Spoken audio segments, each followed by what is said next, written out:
Today we are talking about Elon Musk's Neuralink because the first human implantation has just begun, and we're going to be answering the question, what does this have to do with our future? This kind of transhumanism, brain implants, augmented reality, AI, all this, is this going to lead us to God consciousness or a hellish type of future in which a slave class is ruled over by a transhumanist ruling class? That's what we're going to be talking about today. This is really important as we go forward because we are having technology that's developing at a very rapid pace in many different aspects that have to do with augmenting our abilities, which can lead to a very positive future, but can also lead to a very negative future as well. So that's what we're taking a look at today. We're going to be taking a look at what happened with Elon Musk's brain implant, what's going on with that, what it's for, and what this has to do with us and our future. It's going to be good. A lot of really important information here. Now, we're going to get started right away, but as always, please like and subscribe. My channel is about bringing hidden knowledge to the world and expanding consciousness. So when you hit like and subscribe, it spreads this information around.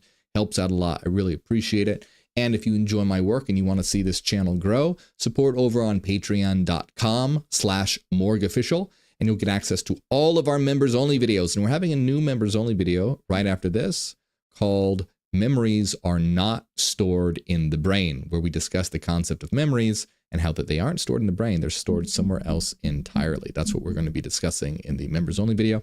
So support on patreon.com/morgofficial at any tier, or tier 2 or higher right here on YouTube by hitting the join button right below this video. Also beware that there are scammers in the comments that are pretending to be me, saying to join my WhatsApp and join my Telegram. They're even DMing people on different platforms. That's not me. Don't fall for the BS. I don't have a Telegram. I don't have a WhatsApp. Also be aware there are people out there who don't like what I'm doing and don't like what we are doing and are spreading a lot of misinformation and disinformation about me and our group and what we do. So just use your head, use logic and reason, and don't fall for the BS. All right, here we go, my friends. Elon Musk's Neuralink, the first human brain implant has occurred. So what is going on with this? Let's jump right into it and take a look at this news article, or video rather, and see what's going on. This morning, Elon Musk announcing that for the first time, his company Neuralink has implanted a brain chip in a human. Musk saying the person is recovering well. Initial results show promising neuron spike detection. Neuralink's goal is to help paralysis patients communicate by connecting their brain to a computer. Initial results show... By the way, I think it's really funny. I saw a meme the other day that said this particular tweet is recovering well. Initial results show promising neuron spike detection. So this is what Elon Musk just tweeted. Or, I don't know, it's X now, so what he X'd. I don't know what you say now that they're not tweets. What he posted, I guess? So what Elon Musk posted, that the patient is recovering well. Initial results show promising neuron spike detection. And that's pretty much all he said so far about it. But it's funny, I saw a meme that said, this sounds exactly like a message that you would find in a video game, a horror video game, in like some lab where... some lab where there's just papers scattered everywhere. Clearly something has gone wrong. And you find like different logs, like log 1, patients recovering well. Initial results show promising neuron spike detection. I thought that was funny because it's very true that it does read like something you would find in a horror video game. But anyway, so this brain implant occurred, and we're going to be taking a look at what it looks like, by the way. I'll show you. It's about the size of I think it's like the size of a quarter. It's not small. It's pretty big. I'll show you a photo of it in a bit. But this individual had this brain implant. Apparently they're doing well. Well, that's what Elon Musk says. Who knows the accuracy of that, but probably. So let's continue. Promising neuron spike detection. Neuralink's goal is to help paralysis patients communicate by connecting their brain to a computer. Okay, so this is, there's a image of it right there. I'll show you a better image later as well. But there's an image of the Neuralink itself. You can see it's pretty big. It's like the size of a quarter. And look how thick that is. That is a fairly large device to have implanted in your brain. It's not, a small little microchip or anything like that. It's pretty hefty. So this is for disabled individuals, people who have paralysis or different issues, to help them communicate. Now, a couple things to say about this. One, I think it's important to bring that up because I don't know that a lot of people are aware of it. They think that it has, I don't think they understand that it's to help people who have difficulty communicating or functioning in a certain way. However, of course, I highly doubt, well, obviously it's not that's its first use case, right? That's its first use case. Of course, as the technology develops and it gets rolled out, that will be developed to, be available to everyone for many different purposes. I'm sure this is all my opinion, of course, but I think it's fairly obvious if you think about it, that's what's going to happen. Now, if you think about this, this is actually really clever. It's actually very, very smart that Elon Musk is using it to help individuals who may have paralysis or who are disabled in some way. First of all, that's fine. If this actually helps people like that, that's great. That's awesome. That's fantastic. However, it is also a very ingenious, sneaky way to have a lot of human test subjects. Because if you think about it, right, if you're trying to develop a piece of technology, it's a brain implant, and you want to do human testing, well, if it's just for entertainment or something along those lines, I'd imagine you're going to have a pretty big problem being able to get humans to test this on. However, if it is initially designed to help individuals who are disabled in some way, that is a very clever way to get a large group of people to test this device on, because you have this device and it's going to hopefully help disabled people communicate, right? Hopefully it will.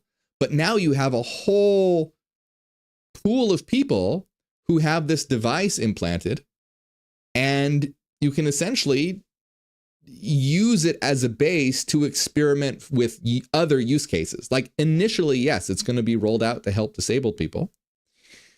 But now that you have a bunch of human testers, it can be developed to be rolled out for a much wider use case in just the form of entertainment or other forms of augmentation as well.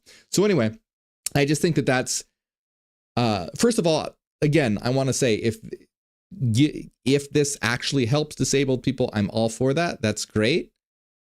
But it is, I think, a clever way to enable Musk to enable human testing in a way that is ethical. You see what I mean? Like if this wasn't for disabled people, if Elon Musk was like, oh, I just want to test this on a bunch of people because I want to make a device that lets you communicate to your phone with your mind, that would seem very unethical to just start planting chips in people's brain. Like, how are you going to do that? Are you going to get like prisoners or something? Like, how are you going to test this on people? Like, there's a lot of very, ethics becomes a big issue. But if it's for disabled individuals where it's helping them, then you do have a pool of test.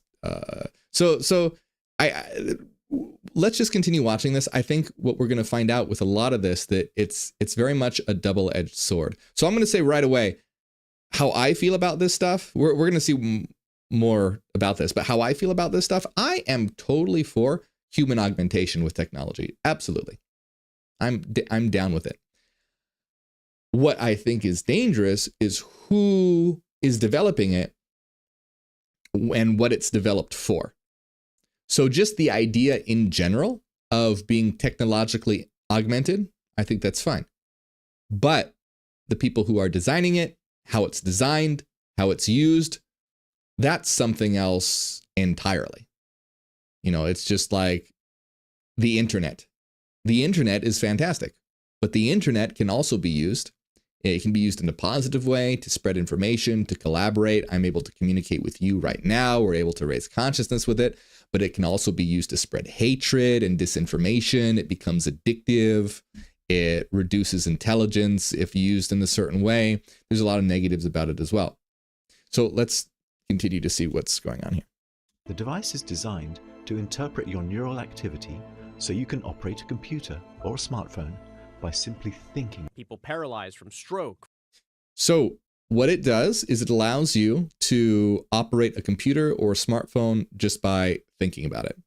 So I'd imagine that if I suppose if you're looking at your phone and you want to open an app like Google, instead of tapping it, you just think about it. From what I understand, that's what's going on here. Now, if you're not a disabled individual, if you're not paralyzed or something like that, that probably doesn't seem like a very, very big deal. It's just thinking about it as opposed to tapping on it. It really doesn't save that much time. But if you're paralyzed, you can see that, okay, well, that's very, very helpful because you wouldn't be able to do that in any other way. Now you can do Google searches. You can do all sorts of things that your phone will just be sitting up in front of you and you can do whatever you want on your phone just by thinking about it. For individuals who aren't paralyzed, that's not really a big deal because we can just swipe and tap. But for those who are, that is a very big deal. It can help with people communicate with loved ones and engage in the world in a lot easier ways. But of course, we always have to remember that this is just the beginning of this technology. Of course, this, as of right now, it seems like, oh, that's not a very big deal. It lets you be able to tap into use your phone just by thinking about it. Well, yeah, of course. But that's just like, think of the difference between when a telephone just came out, an old rotary phone versus the smartphone today. That's kind of analogous to what we're talking about here, where it's at its infancy. So there are a lot of big use cases that can be developed later. This is just its initial testing phases. From traumatic brain injury or a spinal cord injury could see the benefits. This would be a major game changer if it were to be proven to be safe and effective. The FDA approved Neuralink for human tests last May after years of testing on animals. Here's one electrode on one thread that when we stimulate causes a flexion movement of the leg. The company demonstrated the ability of its implants to stimulate movement. Yeah, so that's interesting. I mean, if you saw that, you see the pig's leg moving right now. That is apparently caused by the implant stimulating the movement, from what I understand. Movement of the leg. The company demonstrated the ability of its implants to stimulate movement. As you can see, Pager is amazingly good at Mind Pong, allowing a monkey to play a video game. So the monkey was playing Pong with its mind. Again, interesting. And what better reward for a monkey than a banana? Musk says the first human users will be people who've lost the use of their limbs. But speaking about the long term. So again, the first human users will be those who have lost the use of their limbs. And if it helps them, I think that that's great. I think it's fantastic. We want to increase quality of life. The question is how this is going to be implemented later. Because this will, if it is successful, and we don't know, it's possible that this could fail. But something like it will be developed at one point or another. Sometimes technologies fail and then they get their legs later. Like Meta trying to create the metaverse, right? Did not work very well. It failed. But now we have the Apple Vision Pro, which is literally coming out tomorrow, which is leaps and bounds in terms of quality of what anything that Meta has put out. Now, will that catch on rapidly? I don't know. Maybe, maybe not, but it's taking steps where it's clearly being developed. So all these technologies, where it comes to AI, is clearly has taken off and is revolutionizing many different areas of human culture and society and the world. There's a lot of ethical problems and issues that it raises as well. But it's clearly a technology that is here to stay and has taken off and is altering the world as we know it. Brain implants and virtual and AR technology, I firmly believe, will also have similar effects at some point. It's just a matter of when that will be. So like I said, the Apple Vision Pro comes out tomorrow. And I'll show you a video of the Apple Vision Pro if you haven't seen it. It's these glasses that you wear. It's not a glass, it's a headset. But basically, it's very similar. It kind of does what the Neuralink does, but approached in a different way. So with the Neuralink, you have a brain implant and you're looking at your phone and you can use your mind to do whatever you want. Scroll to a different page, select an app, open the app up, do a search, whatever. So the Apple Vision Pro is a headset that you wear, and you look around and you just see the room around you. All right, it creates a version of the room around you, but you can have all the apps that would be on your phone appear right in front of your face. So imagine right now, right, like you're watching this video right now, but imagine if you wanted to just have all the apps that would be on your phone just floop coming up and appearing right in front of you, and you could scroll through them and select. So if you were wearing the Apple Vision Pro right now, you wouldn't be watching me on your phone or on a TV. It would be in a window in front of you, just sitting in the middle of your room. And you could move the window, you could make it bigger, you can open up different windows and do other things while it plays over here, etc. So it's very interesting. So it's you can see that with Neuralink, it has you control things with your mind, whereas the Apple Vision Pro, it creates a new layer of reality over this reality that you can interact with. And I very firmly believe that at some point, all these technologies are going to converge and be used together. You'll have AR and VR and brain implants and AI technology all converging to create a new kind of avataric experience. And that's what we're going to be talking about in just a minute too. I want to finish this, but we're going to be talking about this as well, as how this is changing our avatars as we know them. It is another evolutionary step, and it is let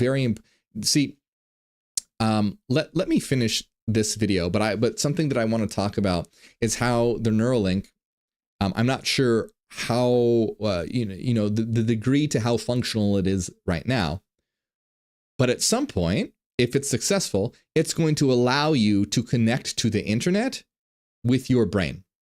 So instead of having your phone, you'll be able to connect to the internet with your brain. And this is something that I've talked about. Let me just bring this up, and we'll go back to the video in just a minute. But I want to say this because it's really important. I have continuously said that smartphones are new organs. They are new human organs that we have developed, and they give us a new sense, which is a collective sense. They are the eyes and the ears of the absolute. And what that means is these devices allow us to have a connection to the collective. I can see what you're doing. You can see what I'm doing. You're seeing it right now. You can hear what's happening on the other side of the world. It allows us to connect to the collective. We can tap into the reservoir of human knowledge. We can see what our friends are doing through their posts and their stories. The smartphones and smart devices are new human organs that give us a new sense that connects us to the collective. It's the collective sense. It's the building of the framework of a subnetwork mind and network consciousness, a new kind of consciousness that is a unified network consciousness. And this is going to be even more obvious when things like Neuralink have huge functionality. Because I think that a lot of people, it doesn't really seem real to them in a certain way when I say, oh, smartphones are a new human organ that gives us a collective sense. They're like, yeah, okay, whatever, sure. But that's going to become increasingly clear when it's no longer a phone that you hold, but it's literally a brain implant.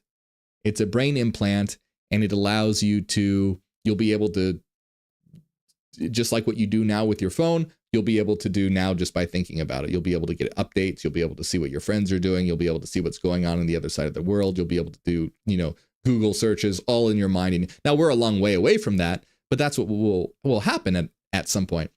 And at some point, it may even be the case that these things are installed just at birth. I don't know if that is true or not, but you could imagine a world in which that happened, in which these were just installed automatically. And it would just become it would become a part of us. It would just become a new human ability that we have. And smartphones are the precursor to that. Smartphones are new human organs, but they're externalized. We will eventually have them internalized in the form of technology like this Neuralink. So, but the question is this going to bring us to God consciousness or to a slave framework? And that's the really big issue here, is because the technology in and of itself is not bad. It's how the technology is used. And the problem is that this technology, who owns this technology, who is implementing this technology, who is developing this technology, the rich elite billionaire class. You have people like Meta and Zuckerberg and Apple and Elon Musk. These are all the individuals who are developing technologies that are related to shaping our future and our consciousness through VR and AR, metaverses, brain implants, artificial intelligence, Vision Pro. All these things are at their infancy, their beginning stages, but as they develop, they will absolutely be tools to shape human consciousness and the human experience. So it's a very big danger to have these technologies being developed in the hands of the rich billionaire elite class who don't care about increasing quality of life. They care about increasing profit. And that is the problem. That's the problem right there, where you're going to be so, think of a time where it's like, oh, you've used your eyes for an hour. If you want to keep using them, watch this 60-second ad. Or, oh, your subscription to enhanced cognitive functions has expired, or the use of your legs, your subscription to the use of your legs has expired. Do you want to update your, you can imagine that there are a ton of very frightening implications that this technology could have when it's developed and in the hands of capitalist billionaires who don't care about anything except increasing their profit. So this technology in and of itself is not bad. However, it can lead to the fact, helping people who are paralyzed. It can augment us in ways that are beyond imagining right now, augment our cognitive capabilities, connect us to a network mind, have us communicate with each other instantaneously, share each other's thoughts.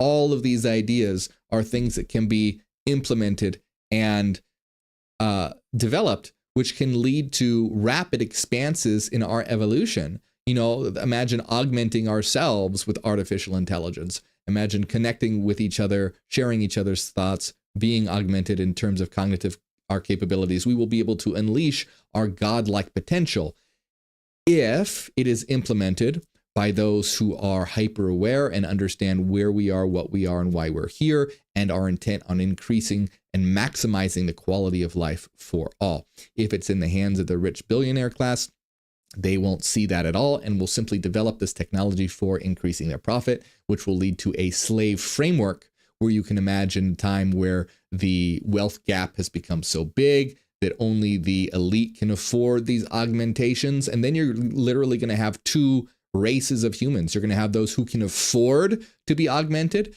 and have like godlike powers, and those who can't, and will basically become a slave class to produce. And you'll also have a lot of also frightening things like super soldiers being developed, because I'll tell you what, capitalists only care about three things: producers, workers, and soldiers. That's what capitalists care about. Producing consumers, workers, and soldiers. That's it. Consumers, workers, and soldiers. And they want workers to create products. They want consumers to consume products. And then they want soldiers to conquer and retrieve more resources or protect the resources that they have, and to enforce their rule as well. So that's it. If you have a world that is run by the rich elite billionaire class, which it is more and more every day becoming that, and is already there in many ways, with their elite billionaire class controlling the narrative through social media, Elon Musk controlling X and Twitter, Zuckerberg controlling Meta and Facebook and Instagram and WhatsApp and all the different platforms. You have TikTok. All of these are controlled by individuals who can shape the world and shape consciousness through the spread of information. That's why Musk wanted Twitter. He doesn't care about using it to make money or anything like that. He has enough money. He wants to use it in order to shape consciousness, because that's the thing. He has a lot of money. So of course, Musk always wants to make more money, But with a particular tool like X or Twitter, he's not looking at that. While other things may be used to increase profit and make money, this particular item he's looking at as a tool to shape consciousness and shape and control the flow of information. Same thing with all these platforms. That's huge. You know, it's not tanks and warheads that will be able to end up controlling the world. It's information, ideas, consciousness. That's ultimately what shapes and changes the world.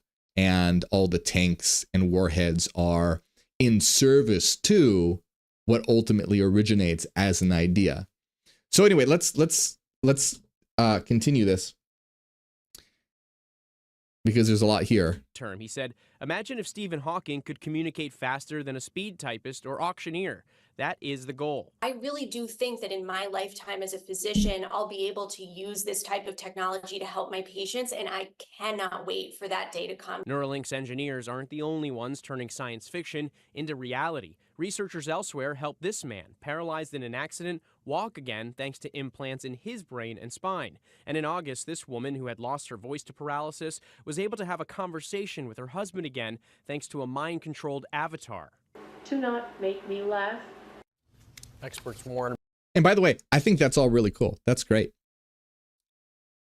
It's just about looking forward and thinking about where this could lead and making sure that we develop these technologies in a way that maximizes quality of life and is ethical. Right now, if it's being implemented in a way to help paralyze people, help people communicate, help people walk, different technologies like that, that's great. That's fantastic. I'm all 100% for that. But it's how it's going to be implemented in the future, because you know it's not going to stay that way. It's going to be used in a myriad other ways. Much more testing and research is needed before any kind of widespread use of these devices. So I saw this interesting video here by Neil deGrasse Tyson, if you guys can see this. Where you're saying, let me connect my brain neurologically to the internet. Really? Is that really much better than me pulling out my smartphone and typing? I guess it's faster. Okay, so you'll do it in a matter of seconds, and I'll take me 20 seconds. You'll do it in 3 seconds. You know, I have the 17 seconds. I could do that without USB plugging this into the base of my neck. Okay. So I suspect. So it's interesting here to see what Neil deGrasse Tyson is saying about it. He's basically saying when it comes to Neuralink, he's like, okay, well, you can use it to control your phone. And it's like, he's basically saying that's stupid. All right, it'll save you a couple, it'll save you 17 seconds or whatever. He's basically saying I have the time to swipe and tap rather than just thinking about it. He's saying the extra 17 seconds or however long it takes to change that, to interface with your phone in that way is stupid, according to Neil deGrasse Tyson. So if that were what it was all about, I would agree with him. However, I think that that's a very narrow view of what this is, because first of all, it's being implemented to help people who are paralyzed or have some kind of disability. So they literally can't use their finger to swipe to different apps or something like that. So it's a little weird that he's saying that, because it's developed, right now it's developed for individuals who are disabled in some way to help them. It's not just the average everyday person, because yes, of course, you could just swipe yourself. Also, the other thing that I want to note about that is that clearly these are just its beginning phases. So right now, that might be all that it's good for, but 10 years down the road or whatever, it's obviously going to have much more functionality and much more capability. Like I said, like all the different things that I mentioned before, connecting to individuals, linking up with different individuals' minds, sharing thoughts, sharing ideas, connecting to the collective. Who knows what capabilities it will ultimately allow one to have. So kind of strange opinion from Neil deGrasse Tyson, because one, it's for right now individuals who are disabled. And two, yes, clearly it's not a huge deal what it can do right now, but this is just the beginning phases. Like I mentioned before, the difference between an old rotary phone or a telegraph and smartphones that we have today. Everything starts somewhere. So yeah, I would agree with him if that's all it did and it wasn't for disabled people. Sure. However, this is just its beginning phases, and it's helping those who can't function in a way that is easily accessible. So I think it's clear at this point. My opinion is twofold. I think that there's a lot of positive aspects of this, but clearly there's also a lot of possible negative aspects of this. It depends on how it's used and how it's developed, and that's what it really hinges on. Billionaire Elon Musk is saying his Neuralink company has successfully implanted one of its wireless brain chips in a human for the first time. He made the announcement on X, his social media platform, saying the procedure happened on Sunday. He says the subject is recovering well and that initial results show a promising neuron spike detection. Mr. Musk says the product has been given the name Telepathy, and the plan is for it to enable control of a phone, computer, or almost any linked device. That's interesting. So he's calling it Telepathy. That's an apt name, I suppose. I want to make it clear, by the way, I'm not a fan of Elon Musk. I think Elon Musk is a terrible individual. But because one is a terrible individual, it doesn't mean that everything that is associated with them is ipso facto negative. If devices that he is creating are helping individuals who are disabled, that's great. I still don't like him, and I think he has very ill intentions and is a nefarious individual and a very backwards thinking individual. He just has absolutely terrible ideas.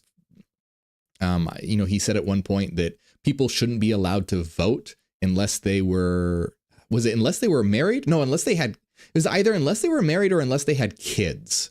I want to say it was unless they had kids. But he said, let me double check that to make sure.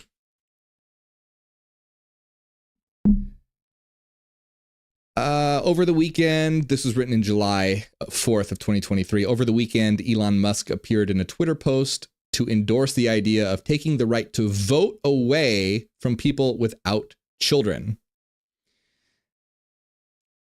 And he's a father of 10, by the way. And, I think that's an interesting thing that a lot of people are like, oh, the rich elite, they're trying to lower the population. They're trying to lower the population. They're trying to depopulate the earth.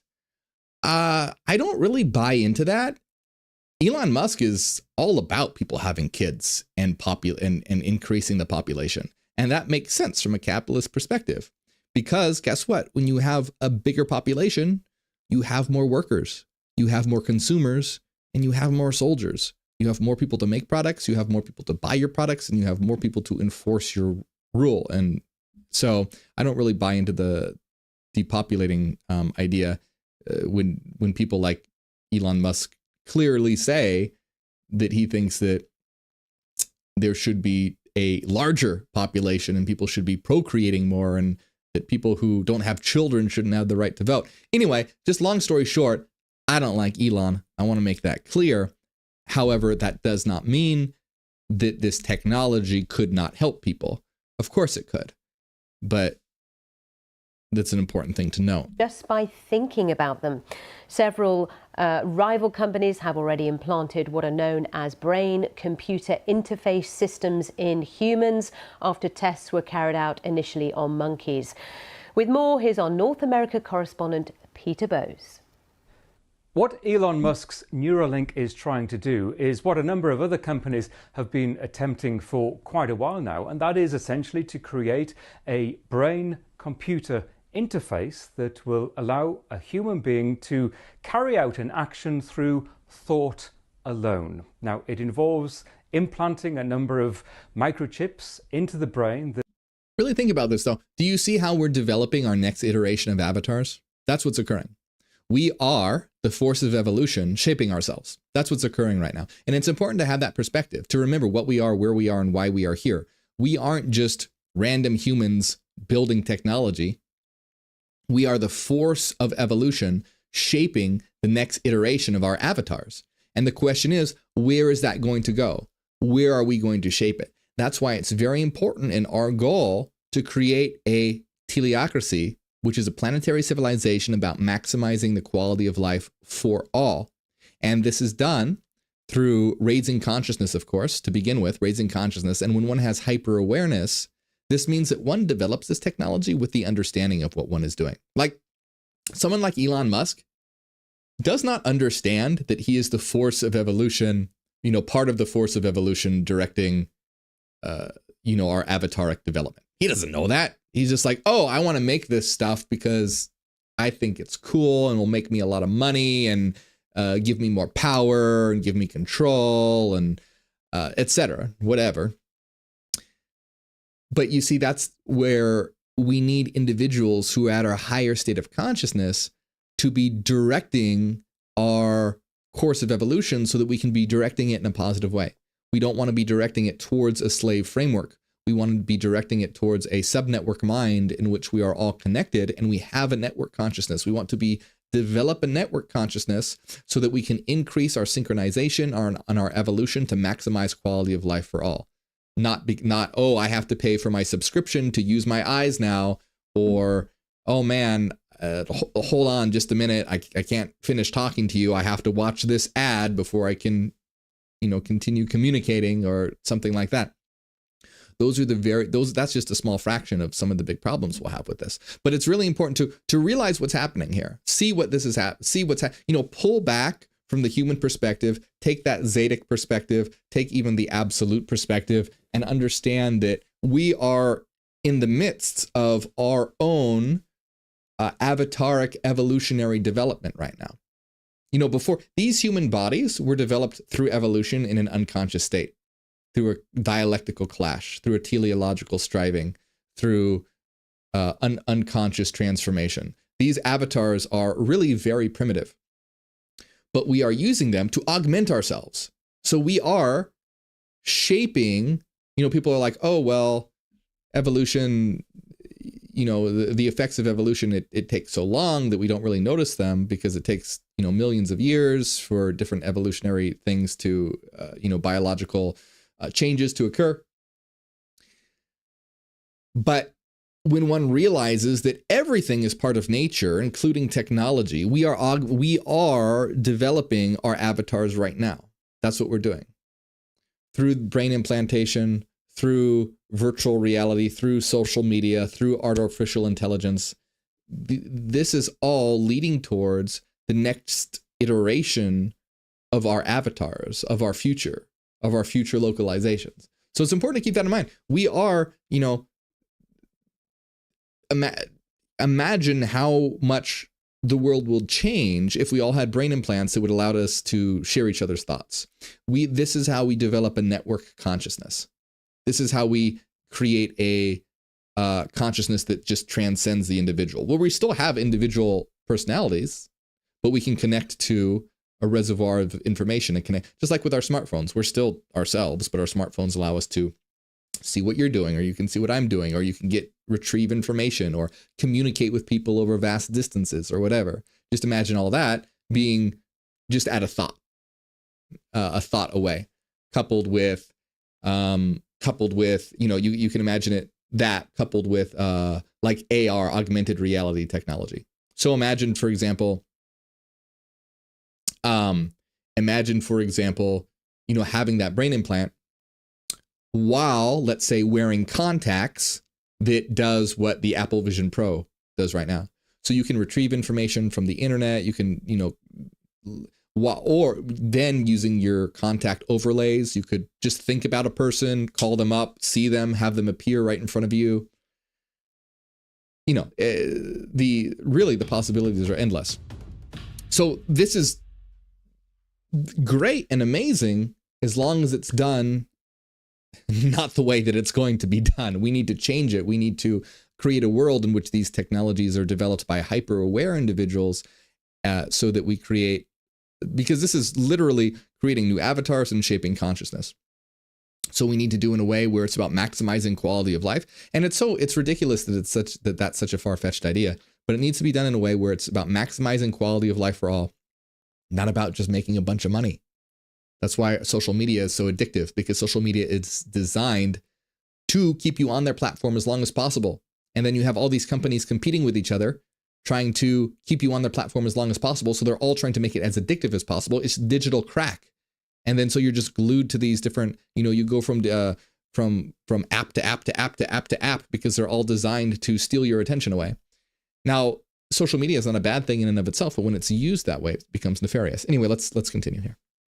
That connect to a part of the brain that is responsible for movement intention. It has the effect that wirelessly it can send a signal to an app that can interpret a person's intentions. It sounds very futuristic, but according to Elon Musk, he says in a post on X, he elaborates a little bit, saying that this device will enable control of your phone or computer, and through them almost any device just by thinking. He says initial users will be those who have lost use of their limbs. It seems they're targeting people with debilitating neurological conditions. Now, it should be stressed that this study is in the early stages. His company was given the go-ahead only last year by US regulators to... I still think it's very interesting. Again, I'm all for helping paralyzed individuals, people who have lost use of their limbs, etc. I'm all for that. But if you think about it, it's a very clever way to get a pool of test subjects in a way, in terms of PR, that comes across very positive. Because immediately, what's your reaction, right? If you're like, oh my God, it's human implant, they're putting chips in people. Like, your immediate thought is probably like, oh my God, that's crazy. That's very unethical. But then if you're told, wait, no, this is for people who are paralyzed and it's helping them communicate with their loved ones, etc., then automatically you're like, oh wow, that's good. I'm really happy that it helps those people, which it is. It is a good thing that it helps those people. But you see how, in terms of PR, it's a very clever move to be able to have a pool of test subjects while still coming across as ethical. Interesting. Carry out this human trial, which is in the safety assessment stages. And clearly there is a lot to assess over the following months and years, question mark over whether this device will still be operating as it is designed after 3 months, 6 months, possibly a few years, and the results will be scrutinized very closely. So with that in mind, realistically and practically, it could be several years, if indeed it is shown to be successful, before this kind of thing is available on a wide scale. Interesting. And so another thing that I want to show you, I'm going to mute the audio on this, just because I think that it's probably copyrighted. But I just want to show you a quick clip. It's only a minute long, of the Apple Vision Pro. So this comes out tomorrow, actually. And so see, you put this on, and then you just see your devices right there in front of you. That's how you would experience it, right? You, instead of looking at your phone or looking at a pad, you see them right in front of you. You can have a television in front of you. You can call loved ones, right? You can adjust it just by gestures. So you can imagine a time, look, you have people just popping up in front of you. You can talk to them. And you can imagine a time when something like this is just in terms of contact lenses, and where it's also linked to a brain implant. So imagine combining these two forces, where you have a brain implant combined with, let's say, contact lenses that give you this kind of experience. So you just think, oh, I want to watch a certain movie, and that movie will appear in front of you. Or I wonder how so-and-so is doing, and then that friend of yours will just appear right in front of you. And not only that, but imagine that as well linked with artificial intelligence, right? So now you have Neuralink, or whatever brain implant, that allows you to access things just by thinking about it. You have contact lenses that give you an augmented reality experience, so you can see anything that you're thinking about or anything that you want to access overlaid into your reality. And now you have artificial intelligence that could augment, if you have imagine just wondering because you can ask AI many different questions, right? So imagine just having a question, right? Like wondering, some science question, some physics question, or some wanting to know some fact or something, and you just think about it, and automatically the answer is downloaded into your mind, and you know the answer. So you can have, AI coupled with brain implants, coupled with AR technology, all creating an experience that will ultimately become, almost godlike. Of course, at that level, it's not quite there yet, but you can imagine, down the road into the future where we're completely developing perhaps entirely new avatars at a certain point, when we're augmented in such a way where our capabilities, our physical capabilities, our mental capabilities, all of these capabilities are greatly increased. Now, one thing that I will say, though, that's very important is the consciousness behind all this, because it doesn't matter how augmented you are, it cannot raise your consciousness. Raising consciousness these can be used as tools to help raise one's consciousness. But actually, remember, this channel is all about reaching higher levels of consciousness and giving you and people the tools to reach higher levels of consciousness. And this type of technology, while it can be augmenting, it won't automatically make one reach a higher level of consciousness. Higher level of consciousness has to be done through metacognition, concept networking, and phenomenological experiences. Now, these tools can be used to facilitate those things, but it's still up to an individual to engage with that. And what I mean by that is you can have all these implants in the world, all these augmentations in the world, and then just sit there and use it to watch Netflix all day. You're not going to raise your consciousness by doing that. Same thing with the internet. People have infinite knowledge, not literally infinite, but near infinite knowledge at their fingertips. And people just use it to watch cat videos or something. So it doesn't matter how good the technology is. It's not going to automatically raise one's consciousness. And that's what's important. Is it to build a new world? We need a world where humans have reached a higher level of consciousness. Now, all these tools can allow us to facilitate that. And the only caveat that I will say to this is that it is a necessary step in reaching network consciousness. Okay, so network consciousness is different than raising one's individual consciousness. Network consciousness involves a synchronization of many minds working together. So network consciousness is something that will need to be facilitated to maximize its capabilities.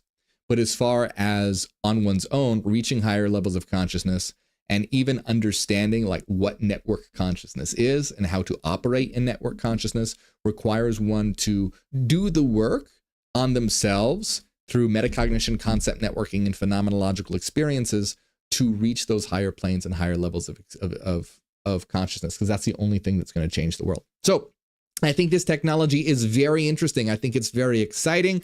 I also think it's very dangerous when it is in the hands of the people that are currently developing it. People like Elon Musk, these are not the kind, people like Musk, people like Zuckerberg, people, Apple and all these companies, they don't have your best interests in mind. They don't. They don't. If you think Elon Musk cares about you, I'm sorry, he doesn't. Elon Musk does not care about you. This is, kind of like the difference between Tesla and Edison. Like Tesla really wanted to create a new world. Edison was a horrible individual who went around electrocuting animals and doing awful things for propaganda. Now, that doesn't mean that certain technologies that were spread because of Edison weren't helpful. They were. But he destroyed a lot of lives, stepped on a lot of people, and hurt a lot of lives in the process.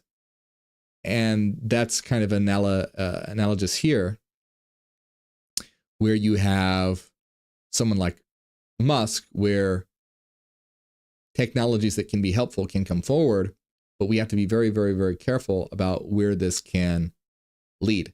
And I read this quote last time. I want to read it again because I love it so much. I'm going to read it. It's a quote by Tesla, and I love this quote so much. In 1926, I know you maybe are sick of me reading this quote. Where is it? So this quote by Nikola Tesla. In 1926, he predicted the smartphone and the world being connected together as a brain. In 1926, Tesla said, when wireless is perfectly applied, the whole Earth will be converted into a huge brain, which in fact it is. All things being particles of a real and rhythmic whole. We'll be able to communicate with each other instantly, irrespective of distance. Not only this, but through television and telephony, we shall see and hear each other as though we were face to face, despite distances of thousands of miles. And the instruments through which we will be able to do this will be amazingly simple compared with our present telephone. A man will be able to carry one in his vest pocket. So, predicting the smartphone in 1926, being able to carry this device in your vest pocket that will allow you to communicate with anyone. When wireless is perfectly applied, the whole Earth will be converted into a huge brain. And you can see that clearly. Imagine everyone being outfitted with chips like Neuralink and being connected wirelessly with each other, being able to share thoughts and share information. Pull back and imagine that you're looking at the Earth. All those individuals connected together as one whole forms a brain where each individual is like an individual neuron in a planetary or collective brain.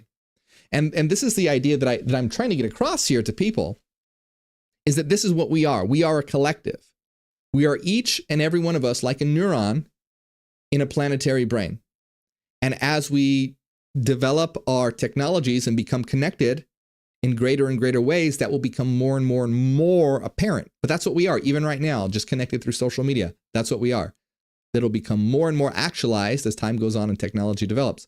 But the problem is that we have to consciously realize this. This is why it won't matter. Our technological developments won't matter unless we raise our consciousness, because we as a collective have to realize what we are. Because once we realize, we are like a collective brain, we need to organize ourselves in such a way. In other words, instead of fighting each other and killing each other and creating national boundaries and borders, and it's my country versus your country, and my God versus your God, and my culture versus your culture, and my race versus your race, all that bullshit. Right now, with all that going on, we're like a brain where all the neurons aren't working together, but are fighting against each other. And you have different nations and different cultures, which are like different little pockets of the brain that might be working together and forming their own little quasi networks, but then fighting each other. We are a brain divided against itself. So that's why our system, the Neogenian system, is about creating a teleocratic planetary civilization, a planet that is working together in unity and synchronization with the goal of maximizing the quality of life for all. When we realize what we are, we realize that we are one system. We are a collective. We are an interconnected brain.